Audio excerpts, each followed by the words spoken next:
죽산이 소원 받아야겠다는 게 뭐 다 동일하시잖아요. 다 동일하고 많은 분들이 생각을 하실 텐데, 근데 이 소원이라는 게 이게 좀 절차 과정이 필요해요. 이게 뭐냐면 소원 받으신 분들이 되게 많거든요. 이게 여기까지 소원 받으신 분들이 한 18,000명 독립운동 유공자로 소원 받으실 때 있는데, 소원 받다 보니까 다양한 경우가 많습니다. 그러니까 그리고 예전 같은 경우에 기록들이 제대로 발굴이 안 됐을 때는 친일 흥결이 있거나 제대로 된 독립운동을 확인하지 못한 후에도 받은 사람들도 있어요. 그래서 그것 때문에 이제 독립유공자 검증위원회라는 것도 만들어서 지금 다시 검증을 하고 있거든요.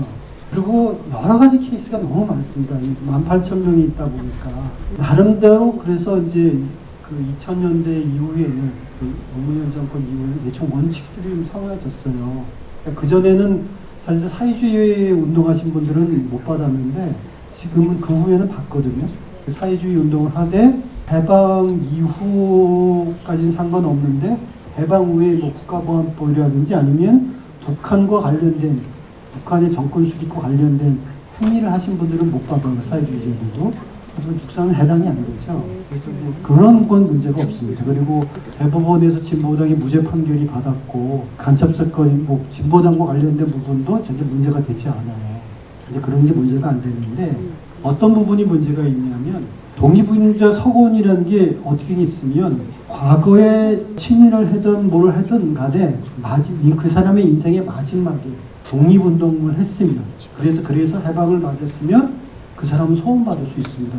왜냐하면 회개하고 저기 한 거잖아요. 독립운동을 한 거잖아요.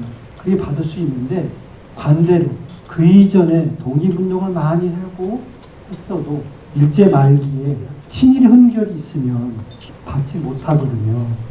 왜냐하면 이제 막판에 가서 이제 5점을 남기고 그렇게 하고 나서 이제 8.15를 맞았기 때문에. 잘 알다시피 이제 죽산과 관련해서는 방금 헌금 문제가 있습니다. 이게 이제 예전에는 몰랐는데 요새는 매일신보를 다 검색이 되다 보니까 거기에 이름이 나와요. 근데 이제 그 후에 죽산은 우리가 알다시피 예비 검색에 걸려서 감옥에 들어가서 그 감옥에서 광복을 맞았다고, 해방을 맞았다고 얘기를 하잖아요. 그 지금 알고 있잖아요. 그래서 다들 그렇게 쓰고 있는데, 그러니까 사실은 이 두 가지입니다. 하나는 국방 헌금을 낸 사람이, 그러니까 주변의 증언을 보면 그만한 경제력이 없었다고 하니까, 그러면 그게 죽산이 아니고 다른 사람이라든지 아니면 일제시대 말기에는 명의를 도용해서 글을 쓰거나 돈을 내는 경우가 꽤 있었어요. 그런 사람도 꽤 있거든요. 그래서 그러면 이게 명의가 도용된 거나 동용됐다는 것이라든지, 누가 이제 얘기를 하고 그런 기록이 있거나 아니면 다른 사람이라든지, 이 사람이 알고 보니까 우리가 아는 죽산이 아니고 다른 사람이라든지, 이런 게 있거나, 이런 거 있거나, 아니면 일제 말기에 이제 아마 국방부 헌금을 냈어도 일제 말기에 이제 감옥에 가셨잖아요. 그러면 감옥에 갈았다는 걸 알기만 하면 돼요. 근데 문제는 그 예비 검색과 관련된 기록이 남아있는 게 없습니다. 일제가 패망하며 돌아가면서 많은 기록들을 태웠거든요. 근데 사실은 그 남아있는 기록이 지금 저도 관련자들한테 물어보니까 남아있는 게 없다고 그러더라고요. 그래서 예비 검색이 없다면 어떻게 그걸 입증하냐면, 이제 지금은 현재는 죽산의 그 회고록이나 뭐 그런 거 외에는 없거든요. 그러면 다른 사람들, 주변에 있는 사람들이나 아니면 다른 사람들이 감옥에 내가 같이 있었다거나 예비 검색 걸려서, 아니면 그 같이 나온 걸 같이 봤다든지, 이런 그런 회고록이나 기록이 있으면 되거든요. 근데 그런 부분에 대해서 저는 사실 죽산 연구자가 아니다 보니까, 연구를 안 했다 보니까 이렇게 많이 찾으신 것 같지가 않으세요. 그래서 사실은 이것만 찾아지면 사실은 죽산의 소원은 문제가 없습니다. 그러니까 두 가지죠. 아까처럼 국방헌금과 관련된 문제, 그 다음에 그 예방구금에 들어가서 감옥에 있었다는 거, 그거를 입증할 수, 그러니까 그거를 입증할 수 있는 주변의 기록들, 그러니까 주변 광고만 좀 찾아야 되거든요. 그래서 이런 부분들이 일단은 소원 관련된 데는 먼저 선행이 좀 돼야 됩니다. 그래서 그게 되면 소원은 문제가 없어요.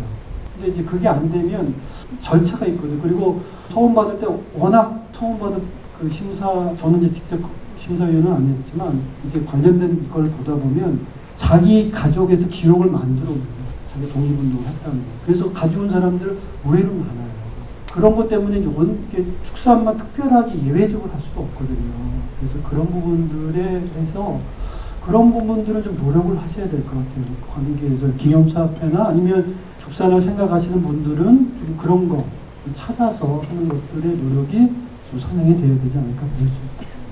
서훈과 관련해서 지금 원칙도 얘기해 주시고 일단은 네, 일본의 자료가 있을 수 있겠다. 뭐 연구자로서 노력을 지금 그 윤동현 쌤이 너네는 연구자라면서 왜 이런 노력도 안 해? 라고 말씀을 하시지만 이 자료들이 다 일본 자료거든요. 자료가 있다고 하면. 네.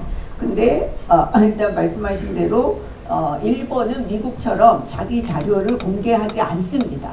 네, 저희가 가서 연구자들이 쉽게 이렇게 뭐 공개 정보 청구를 하고 그리고 그거에 따라서 이렇게 일본 경찰이 가지고 있었던 문서들을 뭐 보여주고 하는 절차가 잘 마련되어 있지 않고요. 자기 기록들을 아직도 공개하지 않고 있어서 이게 굉장히 중요한 부분인데 노력했으나 되지 않았고 특히 이제 그 윤도현 선생님 이야 사실 우리는 일제시대 사회주의자 연구를 하시는 근대 역사학자들이 굉장히 많아요. 그래서 굉장히 많은 연구 결과 그 자료들을 발굴하고 하셨는데 어쨌든 저희가 이 예비검석에 대한 거 또 국방원금에 대한 거 이런 거 미처 못했습니다. 네, 그래서 좀 그런 의미로 하면 저희가 서운받는 거 굉장히 중요하지만 이거를 절차적 민주주의라고 우리가 이야기하는 것들을 뛰어넘어서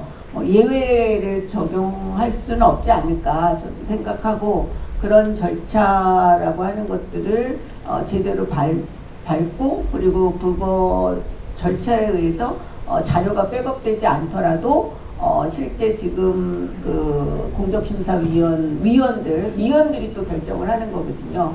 그래서 공적심사위원들이 충분히 이것은 나중에 뭐 자료가 우리가 발굴이 되든 아니면 설사 발굴되지 않는다 하더라도 조봉원 선생님의 여러 가지 행적이나 또 그분이 끼친 우리 사회에 미친 영향들을 생각해서 당연히 서원해도 좋다라고 만장일치로 결정을 하면 공적심사위원들이 네 그러면 뭐 또 될 수 있는 문제는 아닌가라는 생각을 합니다. 산동을 깨는 얘기인지 모르지만 마지막 얘기는 안 됩니다. 왜냐면 공직심사위원 사람들이 이렇게 이상한 사람들이 아니고요. 다 괜찮거든요. 그러니까 다 괜찮은 사람들도 있어요. 그래서 그 부분은 아까 있었던 노력이 좀 필요합니다. 그 부분은. 사실은 조봉암 선생님이 그 서훈과 관련해서 서훈을 받아야 축산이고 서훈을 받지 못하면 축산이 아닌가 그렇게 뭐 연연할 문제는 아니다 이런 생각은 들어요. 왜냐하면 어쨌든 전쟁 후에 다른 사람은 입도 뻥끗하지 못했던 평화 공존의 그 꿈과 그 구체적 정책을 내세웠던 그래서 죽임을 당했던 그분이 뭐 수십 년 후에 잊혀지거나 사라지지 않고 다시 우리에게 평화로 다시 오고 있지 않습니까? 우리는 지금 그 길이 옳다고 하는 걸 분명하게 알고 있기 때문에 그렇게 평화의 길을 걸어가는 사람들, 공존의 길을 걸어가는 사람들에 의해서 계속해서 살아나고 기념되고 명예롭게 이렇게 자리를 잡고 있다고 하는 것은 분명한 사실인 것 같아요. 그렇지만 어찌됐든 뭐 그 서훈에 대해서는 분명하게 명토받아 박아둘 필요는 있으니 앞으로 이제 연구자들을 중심으로 해서 다양한 자료들을 검토하고 그렇지만 떼쓸 일은 아니다. 그 자존심 상하지 않습니까? 그러니까 원칙과 절차를 넘어서서 이렇게 대단한 분인이 해달라라고 하는 것은 사실은 큰 어른에 대한 그런 우리들의 태도는 분명히 아닌 것 같긴 해요. 오늘 이 이야기를 이렇게 잘 염두에 두고 그 부분과 관련해서 좀 구체적인 계획과 전망이 좀 세워졌으면 좋겠습니다.